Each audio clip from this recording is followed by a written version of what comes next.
পারবি।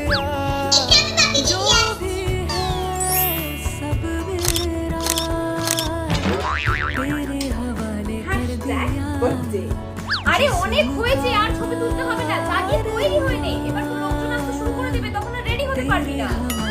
তোর তো 1 ঘন্টা লাগবে শুধু মেকআপ করতে। যা যা জলদি যা। আচ্ছা এক্ষুনি রেডি হয়ে যাচ্ছি।